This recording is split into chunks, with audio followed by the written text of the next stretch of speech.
Well, I think that's a good question. I think people ask always the question, what's effective in advertising, what's working, what's not working. Traditional advertising, not or finished. And I think it depends what you mean. I mean, as much as we have been very big innovators in the world of communications, in the tools and means of reaching consumers in the new ways, advertising itself is just part of the cultural dialogue of and has been for, well, modern advertising, of course, is mostly thought of as television commercials and print ads and billboards and so forth. Even this is not dead. I mean, it's no more dead. Radio has not been killed by television, for instance. Television will not be killed by the internet. So I think it's just the way people consume these media is changing radically. And with the increased penetration of high-speed digital networks and even mobile high-speed digital networks, the technical restrictions to delivering a great experience are going. What that means, it goes back to the very origins of storytelling, which is that great ideas, well told, are going to win at the end. And it gets back to really that at its core. It's not about a form of medium, not about television or not television, for instance. We still do some very, very good, and I would add extremely effective television advertising. Television is still a tremendous means to touch an enormous number of people in a short period of time. And film is still one of the most powerful, if not the most powerful, emotive medium. In other words, capable of generating emotion, which is, in fact, what you want as a brand, which is to build an emotional connection. Amsterdam Worldwide also has a dramatic new approach. How successful it is? Has anything changed? So that really, sort of summarizes how we approach things and why we've taken from the very, very beginning an approach which is concentrating on the idea first and not the medium or not the executional format, which means, we're always looking at what is going to create a talking item.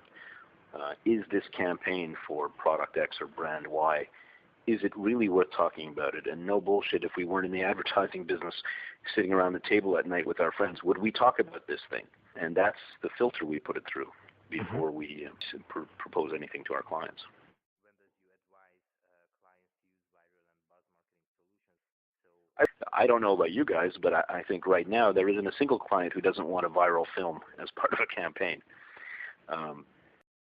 So clients have to be careful nevertheless. I mean, it's not a magic bullet. It has to be actually really good, and if it's going to be on the internet, it has to be much edgier than something you'd just see on television. So you have to take a bigger risk and be prepared to take that risk. Are these edgy things wins prizes, or is it worth to deal with them? Yeah, I think this is a classic issue. A lot of clients, they sometimes say, "Oh, you agencies you only want to win prizes or awards." You know what? There's some truth to that, but who doesn't? Who doesn't want to be the best and recognized to be the best? That said, the thing that's important to note, and this has been studied in detail by independent sources, is there is a linkage between creativity and effectiveness. So more creative work is typically more memorable, which means it's more effective for the brand in question. So talking about clients, how do you stay interesting to clients? What do you think? What's your key to success? Clients don't care about agencies. They care about themselves and their business results. And clients want work that brings them results. The purpose of a brand is to sell more product, to deliver results for shareholders. That's what branding exists for. It's not an artistic endeavor for its own sake. We're lucky enough to be working in a business where people pay us to be creative. When our clients choose us, they know that we understand that as business people as well as creative people.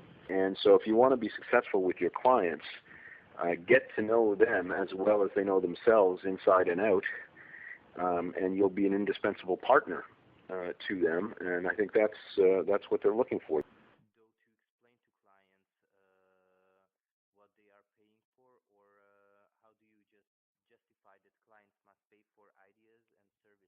I know it's a hot topic even at the top of the very biggest agencies, is getting paid correctly for the value you create on behalf of a client. and their business and brand. That doesn't just mean getting paid for the hours you may put in on a particular task. We're not a taxi service, if you know what I mean. The creative business is not a linear path where, if you give me a problem, I can guarantee you in 72 hours or 3 months, in fact, that I'm going to have a specific solution. It doesn't work that way. So this is actually important for anybody who's on the agency side of the business, which is that they should pick their clients carefully. They should seek out clients who have an appreciation for branding, that branding is not a magic pill, that it has to work together in partnership with other areas of a business, with sales, with all of the parts of a business, but that if they do good work together with those clients, the smart ones are willing to pay for it. But you have to be disciplined. You have to set out and agree clearly before you start the work and put it in writing that you have an agreed statement of work, in other words, a description of what it is you're actually going to deliver on behalf of a client, and how much you expect to be paid for it. And you ought to be ready to explain, what your cost structure is and why you're, charging a certain amount. But that's kind of the basics of it. You should also keep in mind that what you're providing ought to include a consideration of the intellectual property that you're transferring to a client.